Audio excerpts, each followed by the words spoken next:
Hello friends, जैसे कि आपने देखा हमने बात की थी पिछली क्लास में हाइपरटेंशन टॉपिक के बारे में।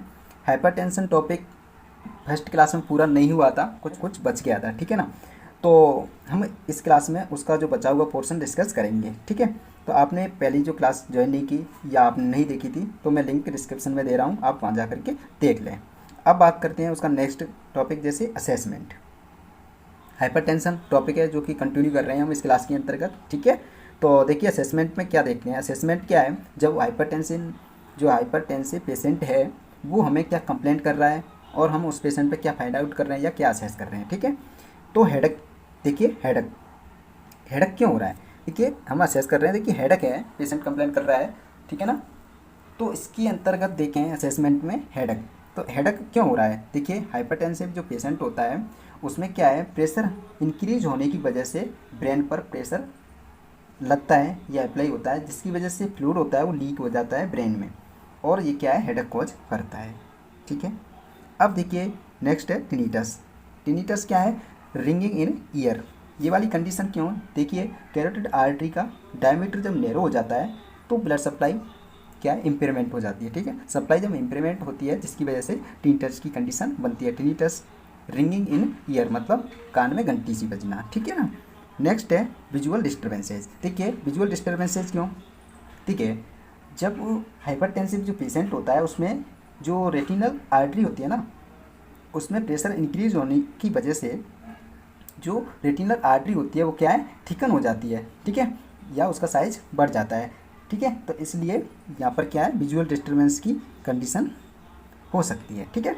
तो और बात करें हम इसके अंतर्गत, देखिए जब सीवियर हाइपरटेंशन होती है यानी क्राइसिस हाइपरटेंशन है किसी पेशेंट को, तो उसमें जो रेटिनल आर्टरी है प्रेशर की वजह से क्या है, रप्चर हो जाती है रेटिनल आर्टरी।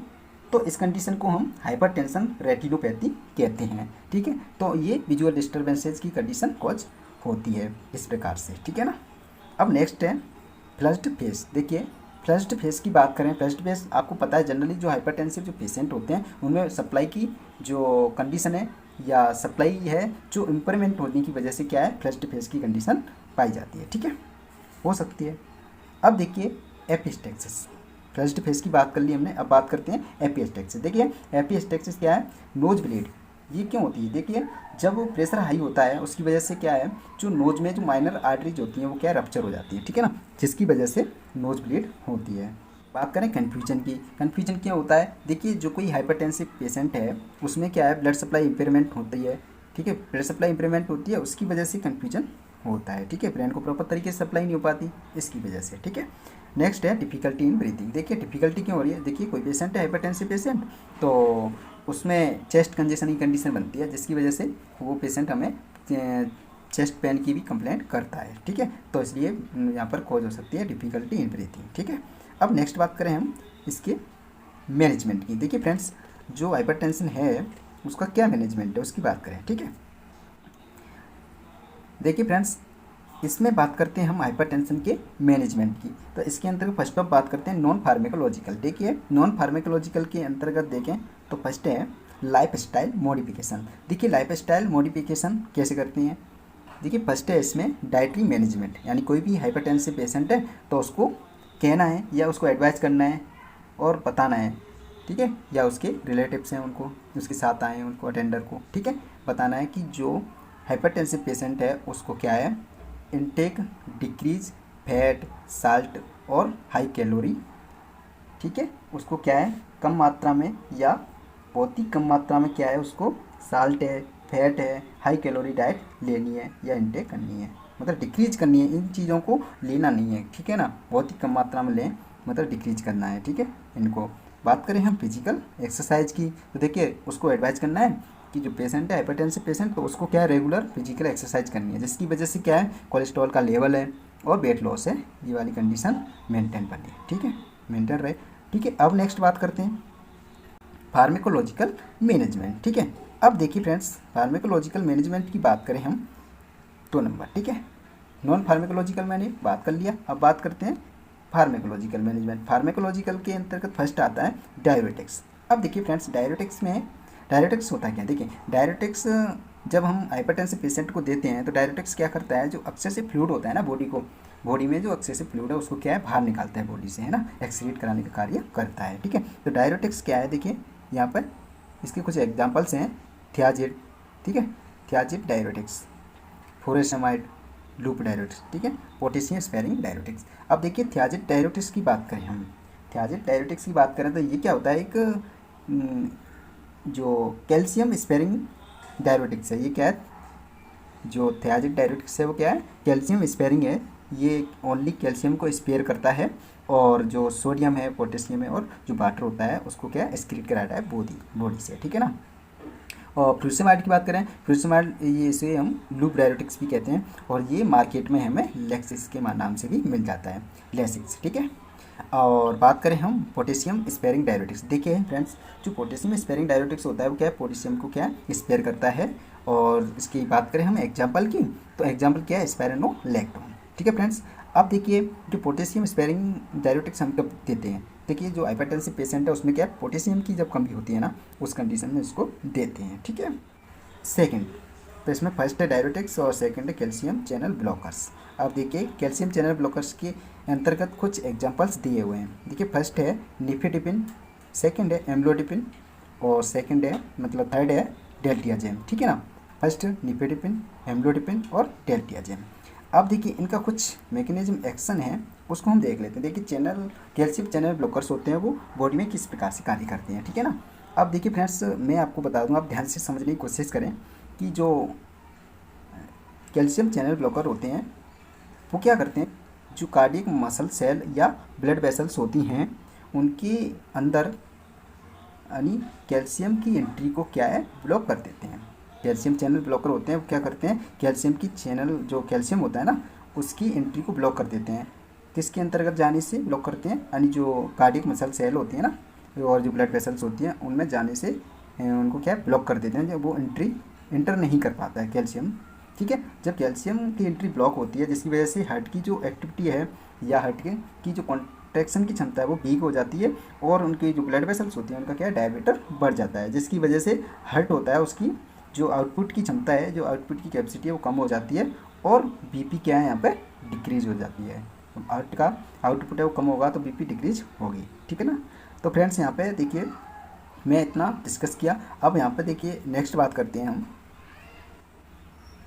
देखिए फ्रेंड्स यहाँ पे एक क्वेश्चन बनता है, यहाँ क्वेश्चन है जो ओल्ड एज पर्सन होते हैं उनमें एंटी हाइपरटेंसिव ड्रग की डीओसी कौन सी है, ठीक है ना। तो आपको करना है कैल्शियम चैनल ब्लॉकर्स।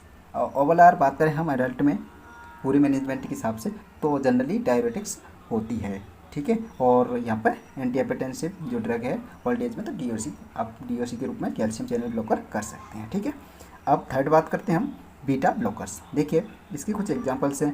बस देखिए बीटा ब्लॉकर्स हम फर्स्ट है प्रोप्रानोलोल, एटिनोलोल और नाडानोल, ठीक है। अब बात करें हम इसके कुछ मैकेनिज्म यानी मैकेनिज्म ऑफ एक्शन की बात करें, ठीक है ना। तो देखिए ये मैकेनिज्म ऑफ एक्शन की बात करें तो ये किस प्रकार से कार्य करते हैं, ठीक है ना।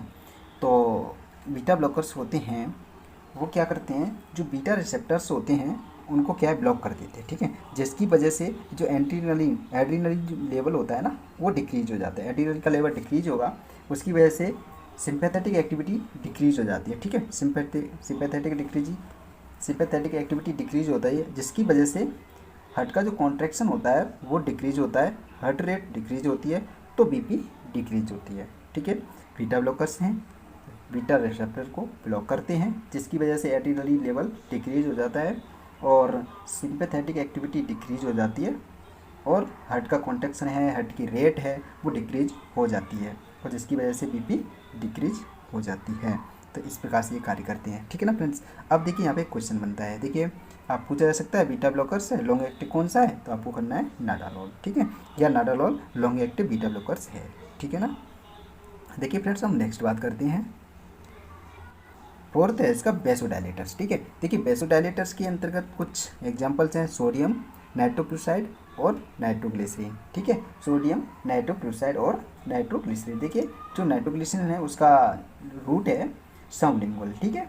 और जो ये क्या करते हैं, जो बेसोडाइलेटर्स होते हैं वो क्या है, जो वेसल्स होते हैं उनके जो डायमीटर होता है उसको क्या इंक्रीज यानी उसके साइज को इंक्रीज करने का कार्य करते हैं, डायमीटर को इंक्रीज करने का कार्य करते हैं वैसा डायल्यूटर्स, ठीक है ना। अब नेक्स्ट बात करें हम 5 है एसी ही इन्हीबिटर्स, ठीक है।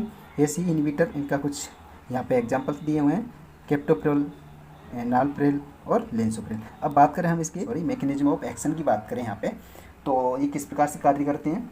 तो देखिए, आप जो एसी इन्हीबिटर्स होते हैं वो क्या करते हैं, देखिए आपको मैं यहाँ समझाता हूँ। देखिए एसी इन्हीबिटर क्या करते हैं, देखिए जब एंजियोटेंसिन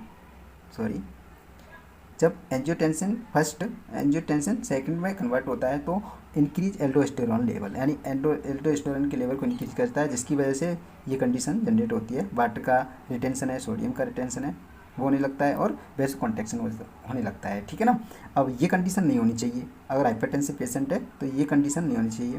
तो इसके लिए क्या करते हैं, देखिए तो जो हाइपरटेंसिव पेशेंट होता है उसको क्या है, हम एसी ही इन्हीबिटर दे देते हैं, जिससे जो एसी इन्हीबिटर होते हैं, तो आप सीधा से समझ लीजिए एसी इन्हीबिटर क्या करते हैं, इस वाली प्रोसेस को नहीं होने देते, ठीक है फ्रेंड्स। अब जो एसी ही इन्हीबिटर हैं वो ये वाली प्रोसेस नहीं होने देते, यानी एंजियोटेंसिन फर्स्ट एंजियोटेंसिन सेकंड में कन्वर्ट नहीं होता है और इंक्रीज एल्डोस्टेरॉन लेवल, यानी एल्डोस्टेरॉन का लेवल इंक्रीज नहीं होता है, तो फिर वाटर का रिटेंशन, सोडियम का रिटेंशन और वेसो कॉन्ट्रैक्शन की कंडीशन नहीं हो पाती है, ठीक है ना। अब देखिए फ्रेंड्स, यहाँ पे एक क्वेश्चन था ये वाला, ठीक है ना। यहाँ पे क्या है, जो प्रेगनेंस लेडीज जो प्रेगनेंसी है ना, देखिए ये क्या कह रहा है, Contra indicate in pregnancy AC inhibitor most common side effect क्या है, ड्राई कफ, यानी जो प्रेगनेंसी में एसी इन्हीबिटर का Contra indicate most common side effect कौन सा है, ड्राई कफ, ठीक है ना। कॉन्ट्रा इंडिकेटर होती है ये प्रेगनेंसी में, और इसका क्या है मोस्ट कॉमन साइड इफेक्ट क्या है, ड्राई कफ, ठीक है, एसी इन्हीबिटर, ठीक है ना। एसी इन्हीबिटर का इतना ये कभी कभार एग्जाम्सों में पूछ लिए जाते हैं, ठीक है ना। अब बात करें हम नेक्स्ट इसकी नर्सिंग मैनेजमेंट की, ठीक है ना। नर्सिंग मैनेजमेंट के अंतर्गत आपको क्या करना है, देखिए जो पेशेंट होता है हाइपरटेंसिव पेशेंट, उसको या उसके अटेंडर को बताना है और उसको एडवाइस करना है कि पेशेंट को आपको साल्ट को रिड्यूस करना है और कॉफ़ी रिड्यूस करनी है, यानी कॉफ़ी और साल्ट वगैरह नहीं देनी है, ठीक है ना। और एडवाइस करना है उसको फिजिकल एक्सरसाइज के लिए, ठीक है ना। मानी आप फर्स्ट बात की मैंने, advice patient to reduce salt coffee intake, ठीक है। अब सेकंड बात करते हैं advice patient to physical exercise, यानी फिजिकल एक्सरसाइज के बारे में उसको बताना है, ठीक है, सलाह देनी है। और डाइट की बताई थी मैंने, लो सोडियम डाइट लेनी है, ठीक है ना। और बात करें हम जितने भी आल मेडिकेशन है, जो मेडिसिन ले रहा है पेशेंट, उसको पेशेंट को किस प्रकार से मेडिसिन लेनी है, कौन सी टाइम कौन सी लेनी है, ये सारी चीज़ें हमें बतानी है, ठीक है। और मेंटेन द वाइटल साइन, यानी जो वाइटल साइन होते हैं उनको भी मेंटेन करना है, ठीक है फ्रेंड्स। देखिए ये हाइपरटेंशन जो टॉपिक था वो मैंने यहाँ समाप्त कर दिया, ठीक है ना। और आपको कोई भी डाउट है तो आप कमेंट में मुझे बता सकते हैं, और आपको क्लास पसंद आई है तो इसको ज़रूर लाइक करें, और मेरे से जुड़ने के लिए आपने अभी तक चैनल को सब्सक्राइब नहीं किया तो प्लीज़ सब्सक्राइब कर लें और बेल आइकन को प्रेस कर लें, ताकि आने वाली नोटिफिकेशन आपको हमेशा प्राप्त होती रहे। चलिए फिर मिलते हैं, थैंक यू।